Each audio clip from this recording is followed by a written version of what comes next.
على سيد الأنبياء والمرسلين وعلى آله وأصحابه أجمعين، أما بعد، فأعوذ بالله من الشيطان الرجيم. بسم الله الرحمن الرحيم. إن الذين يؤذون الله ورسوله لعنهم الله في الدنيا والآخرة وأعد لهم عذابا مهينا. وقال النبي صلى الله عليه وسلم: لا يؤمن أحدكم حتى أكون أحب إليه من والده وولده والناس أجمعين. صدق الله العظيم وصدق رسوله النبي الكريم، ونحن على ذلك لمن الشاهدين والشاكرين، والحمد لله رب العالمين. اللهم صل على سيدنا محمد وعلى آل سيدنا محمد وبارك وسلم. میرے محترم بزرگوں اور دوستوں، میں نے ابھی آپ حضرات کے سامنے قرآن مجید کی ایک آیت جو سورۃ الاحزاب کی ایک آیت ہے تلاوت کی ہے، اور نبی علیہ السلام کا ایک حدیث پڑھی ہے. آیت کا ترجمہ یہ ہے: بے شک وہ لوگ جو اللہ اور رسول کو تکلیف پہنچاتے ہیں، لعنہم اللہ فی الدنیا والآخرہ، ایسے لوگوں پر اللہ کی لعنت برستی ہے، دنیا میں بھی اور آخرت میں بھی. اور اس کے علاوہ بھی اللہ نے اس آیت کے اندر ذکر کیا: وَعَدَ لَهُمْ عَذَابٌ مُهِينًا، ایسے لوگوں کے اوپر لعنت تو برستی ہی ہے، لیکن اس کے علاوہ جو اللہ کا عذاب ہے اس کے لیے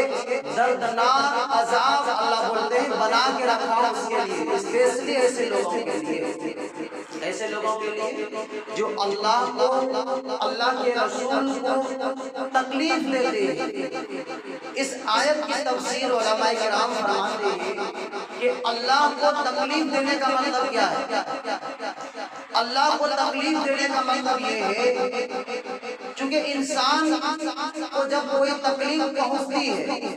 وہ تکلیف تو یا کوئی جسمانی تکلیف ہوگی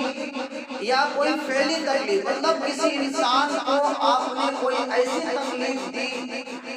جس سے آپ کو درد ہوا. مثلا آپ کو کسی نے مار دیا تو آپ کو تو یہ درد ہوگا، تو یہ تکلیف ہے، لیکن اللہ کو یہ تکلیف نہیں ہو سکتی ہے کیونکہ اللہ کا بدن وہ تو بدن سے پاک ہے، جسم سے پاک ہے. اسی طریقے سے فعلی تکلیف مطلب وہ تکلیف جو انسان کی زبان سے کسی کو پہنچے. انسان کو کسی کی زبان سے تکلیف پہنچنا یہ ممکن ہے. کسی نے کسی کو کچھ بولا، اس کو برا لگا یا تکلیف، لیکن اللہ کو تو ہم کچھ سامنے نہیں بول سکتے ہیں.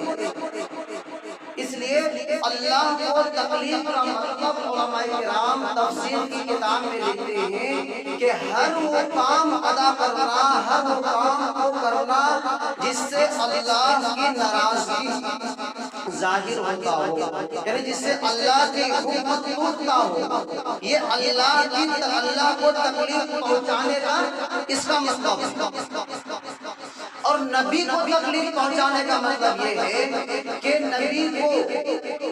مثلا نبی علیہ السلام آج کے زمانے میں ہم سے پردہ فرما چکے ہیں، آج نبی باحیات نہیں ہے،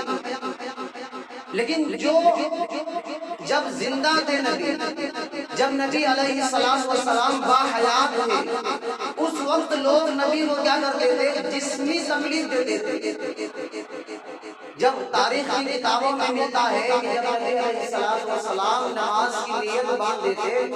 تو اوپر گوبر بوٹی وغیرہ ڈال دیتے، تو یہ جسمانی تکلیف ہے. لیکن آج کے زمانے میں ایسی تکلیف تو نہیں دے سکتے کیونکہ نبی زندہ نہیں ہے، نبی ہم سے پردہ فرما چکے ہیں، آج ایسی تکلیف نہیں نہیں دے سکتے ہیں، لیکن نبی کو تکلیف دینا جسم کے علاوہ اور بھی بہت سارے طریقوں سے نبی کو تکلیف پہنچا سکتے ہیں، جس کو شریعت نے تکلیف کہا ہے، تکلیف مانا ہے۔ مثلا نبی کے بارے میں کوئی ایسی کلمات اپنے زبان سے نکال دینا جو شرعاً اس کی اجازت نہیں ہے۔ ایک انسان مسلمان ہے، نماز نہیں پڑھتا ہے، روزہ نہیں رکھتا ہے، قرآن کو نہیں پڑھنا جانتا ہے، لیکن اگر مسلمان ہے، کلمہ پڑھتا ہے، تو اللہ رب العزت ایسے انسان کو ایک نہ ایک دن جنت نصیب کرے گا۔ لیکن ایک انسان ہے، اگر اپنی زبان سے کچھ ایسے کلمات کہہ دے جو کفریہ کلمہ ہو کہ نبی ایسے تھے، نبی ویسے تھے، تو ایسے انسان اگر مسلمان بھی ہوگا، وہ قرآن پڑھنے والا بھی ہوگا، شریعت کو سمجھنے والا بھی ہوگا، تو اللہ رب العزت اسے جنت کی نعمت سے محروم کر دے گا، اسے جنت کی نعمت سے محروم کر دے گا، اور اللہ کی لعنت اس پر برسے گی، اور مرنے کے بعد ایسے لوگوں پر دردناک عذاب کا مستحق اللہ اس کو بنائے گا، ایسے لوگوں کو دردناک عذاب کا مستحق بنائے گا۔ یہ اللہ نے قرآن کی سورہ احزاب کی اس آیت میں بیان فرمایا۔ آج جس زمانے میں ہم زندہ ہیں، خوش قسمتی سمجھے یا بدقسمتی سمجھے کہ آج ہم ایسے دور میں زندہ ہیں کہ جس دور میں نبی کی عزت محفوظ نہیں ہے، نبی کی عزت محفوظ نہیں ہے۔ آج سے 20 سال پہلے، 10 سال پہلے یورپ ممالک میں نبی کی شان میں گستاخی کرتے تھے، باہر ملکوں میں نبی کی شان کی گستاخی کرتے تھے، نبی کو برا بھلا کہتے تھے، نبی کا ایسا کارٹون بناتے تھے جس سے ایمان والوں کو تکلیف ہوتی تھی۔ لیکن آج ہمارے ملک میں، ہم جس ملک میں، جس دیش میں زندگی گزار رہے ہیں، ایسے ملک میں آئے دن اسلام کو برا کہنے والا، نبی کو برا کہنے والا، قرآن کو برا کہنے والا، صحابہ کو برا کہنے والا، صحابہ کرام کی بیویوں کو برا کہنے والا، امہات المؤمنین کو برا کہنے والا، صحابہ کرام کو برا کہنے والا آئے دن ایک نہ ایک سامنے آتے رہتے ہیں۔ اور اس کی وجہ کیا ہے؟ اس کی وجہ یہ ہے کہ جو اس طریقے کی کلمات اپنی زبان سے ادا کرتے ہیں، حکومت ان کے اوپر کوئی کارروائی نہیں کرتے، اسے چھوڑ دیتے ہیں، آزاد چھوڑ دیتے ہیں۔ جب وہ آزاد ہو جاتا ہے تو اس کی ہمت اور بڑھ جاتی ہے کہ دیکھو ہم نے مسلمان کو برا کہا، قرآن کو برا کہا، نبی کو برا کہا، صحابہ کو برا کہا، اور ہمارے اوپر یہاں کی گورنمنٹ نے، یہاں کی سرکار نے کوئی کارروائی نہیں کیا۔ وہ اور شان سے ٹی وی ڈیبیٹ میں آتے ہیں اور شان سے نبی کی برائی کرتے ہیں۔ ابھی حالیہ کچھ دن پہلے نپور شرما ایک لیڈی ہے جو بی جے پی کی کارکن ہے،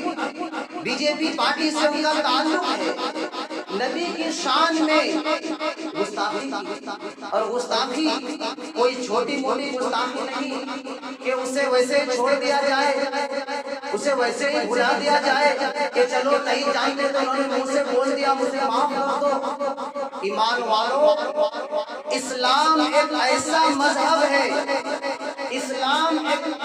ایسی شریعت ہے جس شریعت میں صبر کی تاکید کی گئی ہے، اور اللہ نے قرآن کے اندر اعلان کر کے کہا ہے ان اللہ مع الصابرین، کہ اللہ صبر کرنے والوں کے ساتھ ہوتا ہے۔ اللہ نے قرآن کے اندر کہا کہ اللہ کن کے ساتھ ہوتا ہے؟ صبر کرنے والوں کے ساتھ۔ لیکن صبر کن مسائل پر کیا جائے، صبر کن مسائل پر کیا جائے، یہ سوچنے والی بات ہے۔ شریعت کا حکم ہے کہ ایمان والو، اگر تمہارا جان کا خطرہ، تمہارے جان پر کچھ خطرہ آئے صبر کرو، تمہیں ثواب ملے گا۔ تمہارے مال پر خطرہ آئے صبر کرو، ثواب ملے گا۔ تمہاری اولاد پر خطرہ آئے صبر کرو، ثواب ملے گا۔ تمہاری زمین و جائیداد پر کوئی خطرہ آئے صبر کرو، ثواب ملے گا۔ یہاں تک کہ تمہارا جان کوئی اگر مار دے، تمہارا جان کوئی اگر لے لے، اس پر بھی صبر کرو تمہیں ثواب ملے گا، لیکن شریعت نے یہ صاف طور سے واضح کر دیا ہے، آج سے 1500 سال پہلے سے یہی مسئلہ ہے کہ کوئی اگر شریعت میں مداخلت کرتا ہے، نبی کی شان میں گستاخی کرتا ہے، تو ایسے موقع پہ مسلمان کو صبر کرنے کو نہیں کہا ہے کہ تم صبر کرو، ہم تو بہت اللہ والے لوگ ہیں، ہم تو اللہ سے ڈرنے والے لوگ ہیں، ہم تو اللہ کا نام لینے والے لوگ ہیں، اس لیے نبی کو برا کہا، صحابہ کو برا کہا، نبی کی بیوی کو برا کہا اور ہم صبر کریں، اس کی اجازت اسلام نے نہ آج دیا ہے اور نہ پہلے دیا تھا اور نہ آنے والے دن میں کبھی اس کی اجازت شریعت دے سکتی ہے، بلکہ کہا ہے کیسے لوگوں کو سر انجام تک پہنچاؤ۔ تاریخ کی کتابوں میں ایک واقعہ لکھا ہے، نبی علیہ السلام جب مکہ المکرمہ میں دعوت و تبلیغ کا کام کرتا تھا تو آئے دن نبی کی مخالفت کرتے تھے، بڑے بڑے کفار کے سردار نبی کو گالی دیتے تھے، نبی کو ستاتے تھے، نبی کو پتھر مارتے تھے، نبی کو جادو کرنے والا کہتے تھے، نبی کو دیوانہ اور پاگل کہتے تھے۔ ایک دن ایسا آیا کہ نبی علیہ السلام اس کو برداشت نہیں کر پائے، بلکہ برداشت سے باہر یہ مسئلہ آ گیا۔ آخر نبی نے ہجرت کا فیصلہ کیا اور نبی علیہ السلام مکہ سے مدینہ ہجرت کر کے گیا، لیکن تاریخ کی کتابوں میں بات صاف لکھی ہوئی ہے کہ جب نبی علیہ السلام مکہ سے مدینہ کی طرف جا رہے تھے، بار بار کعبۃ اللہ کو، بیت اللہ کو دیکھ کر روتے تھے اور کہتے تھے اے بیت اللہ، اے کعبۃ اللہ، میں نے بچپن تمہارے پاس میں گزارا، میں نے بچپن تمہارے پاس میں گزارا، میں کھیلا تمہارے پاس میں، تمہارے ارد گرد میری زندگی کا اکثر حصہ گزرا، آج میں تمہیں چھوڑ کر جا رہا ہوں۔ نبی صلی اللہ علیہ وسلم ہجرت کرتے وقت پلٹ کر دیکھتے تھے اور روتے تھے۔ مدینہ گیا، مدینہ جانے کے بعد جب اسلام کو فتح نصیب ہوئی اور اسلام کو غلبہ حاصل ہوا تو نبی علیہ السلام جب مکہ سے مدینہ آتے تھے، مکہ سے مدینہ آتے تھے اور خاص طور سے نبی صلی اللہ علیہ وسلم حج کے موقع پر مکہ جانا آتے تھے، کیونکہ اس زمانے کا مکہ کا ماحول تھا کہ کعبۃ اللہ جو تھا اس وقت مسلمان بھی اور غیر مسلم بھی، ایمان والے بھی اور غیر ایمان والے بھی کعبۃ اللہ سب آتے تھے، کیونکہ کعبۃ اللہ ایک مقدس جگہ تھی، اس کو ایک عزت کی نگاہوں سے لوگ دیکھتے تھے۔ کعبۃ اللہ کا وہ مقام اور مرتبہ اسلام سے پہلے ہی باقی تھا، تو نبی صلی اللہ علیہ وسلم مدینہ سے مکہ آتے تھے، اس نیت سے یہاں پر آئیں گے اور لوگ زیادہ جمع ہوں گے، زیادہ لوگ جب آئیں گے اس کو دین کی بات ہم پہنچائیں گے۔ اللہ کے رسول یہی سوچ کر مدینہ سے مکہ آتے تھے۔ ایسے نبی جب ایک مرتبہ مدینہ سے مکہ آتے ہیں تو نبی علیہ السلام کے صحابہ کعبۃ اللہ کا طواف کروا، طواف کرتے کرتے جو کعبۃ اللہ کا جو غلاف ہے، قبر ہے، قبر کے پیچھے ایک شخص چھپا ہوا تھا، ایک شخص چھپا ہوا تھا۔ صحابہ نے محسوس کیا کہ اندر کچھ ہے، کیا ہے معلوم نہیں، کوئی جانور ہے یا آدمی ہے یا پتھر وغیرہ ہے معلوم نہیں۔ صحابہ نے جب پردے کو ہٹایا، غلاف کو ہٹایا تو پیچھے کون تھا؟ ابن خطل، اس شخص کا نام ہے ابن خطل، یہ وہی ابن خطل ہے جو نبی صلی اللہ علیہ وسلم کو مکہ میں زیادہ تکلیف پہنچاتے تھے، اور آج جب نبی کے مکہ آنے کا خبر ملا تو چھپ کر کعبۃ اللہ کے غلاف کے پیچھے تھا کہ جب نبی آئے گا اس پر حملہ کریں گے، اس کی جان لیں گے، اس کو شہید کریں گے۔ ابن خطل کعبۃ اللہ کے غلاف کے پیچھے چھپا ہوا تھا، صحابہ نے دیکھا تو نبی کو اس کی خبر دی، اے نبی وہی ابن خطل آج بیت اللہ کے غلاف کے پیچھے چھپا ہوا ہے، آپ کیا فرماتے ہیں؟ اس کے بارے میں آپ کیا حکم جاری فرماتے ہیں؟ تو وہ نبی کہ جب مکہ کو فتح کیا تو علل اعلان کہہ دیا آج سب کو امن ہے، جو ابو سفیان کے گھر میں داخل ہو جائے گا اس کو بھی امن ہے، جو اپنے ہاتھ سے تلوار کو نیچے ڈال دے گا اس کو بھی امن ہے، جو معافی مانگ لے گا اس کو بھی امن ہے۔ شفقت کا پہلو نبی علیہ السلام نے لوگوں کے سامنے ظاہر کیا اور سب کو معاف کر دیا، لیکن ابن خطل کے بارے میں نبی نے حکم دیا، اے میرے صحابہ، یہ وہ شخص ہے جس نے مجھے تکلیف نہیں دی، جس نے اسلام کو برا سے برا کہا، یہ نہیں کی، بلکہ اس نے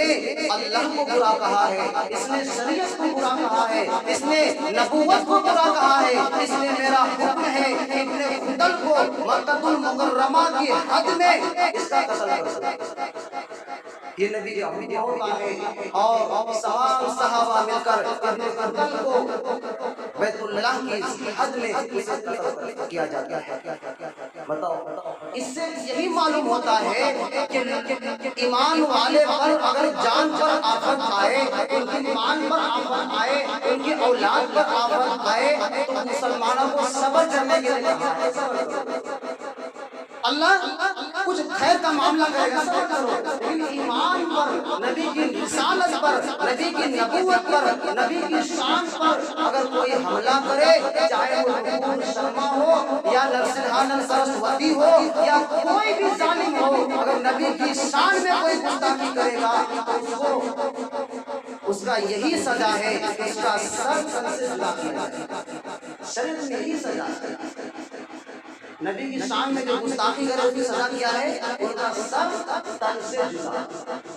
ایک مار دو ٹکڑا، دوسرا کوئی راستہ نہیں ہے۔ تو آج ایمان والے کو یہ چاہیے کہ نپور شرما ایک لیڈی جو بی جے پی کا کارکن ہے، اس کا ہم بائیکاٹ کریں، اس کو ہم اللہ سے اس پر لعنت کی دعا مانگے، ہلاکت کی دعا مانگے، اور ایسے ہزاروں لوگ آج اس ملک کے اندر زندہ ہے جو کھلے عام ٹی وی ڈیبیٹ پر آ کر نبی کو برا کہتے ہیں، صحابہ کو برا کہتے ہیں، امہات المؤمنین کو برا کہتے ہیں، قرآن کو برا کہتے ہیں، اور آج مسلمان ایسے بزدل ہو چکے ہیں کہ ہم دیکھتے ہیں اور ہمارا روتا بھی کھڑا نہیں ہوتا، ہم دیکھتے ہیں ہمارا خون بھی گرم نہیں ہوتا، ہم دیکھتے ہیں ہمیں فکر بھی نہیں ہوتی، ہم سنتے ہیں، ویڈیو کو شیئر کرتے ہیں، دوسروں کو فارورڈ کرتے ہیں، لیکن ہمارا ایمان اتنا کمزور ہے ہم اس کے لیے لعنت اللہ علیہ بھی نہیں دیتے۔ آج ایسے مسلمان آج ہم ہیں کہ کوئی ٹی وی ڈیلیٹ پر آ کر وہ نبی کی شان میں گستاخی کرے اور ہم اس کو سپورٹ کریں، ایسی پارٹی کا ہم سپورٹ کریں۔ یہ مسلمان اور ایمان والوں کا یہ سیوا نہیں ہے، یہ کام نہیں ہے۔ اس لیے آج یہ نپور شرما جو ہے، انہوں نے نبی کی شان میں گستاخی کی، یہ یہی سوچ رہے تھے کہ مسلمان صبر کرنے والے ہیں، بابری مسجد میں نے لیا، مسلمانوں نے صبر کیا، موب لنچنگ ہم نے کیا، مسلمانوں نے صبر کیا۔ یہ سوچ رہی تھی کہ ہم نے مسجدوں کو مندر بنائے، انہوں نے صبر کیا، مسلمانوں کو شہید کیے، ہم نے صبر کیا، انہوں نے صبر کیا۔ سوچا تھا کہ نبی کی شان میں گستاخی کریں گے، حضرت عائشہ کو برا بھلا کہیں گے، مسلمان صبر کرے گا، مسلمانوں نے صبر کیا نہیں کیا۔ آج یہ مسئلہ انٹرنیشنل ہو چکا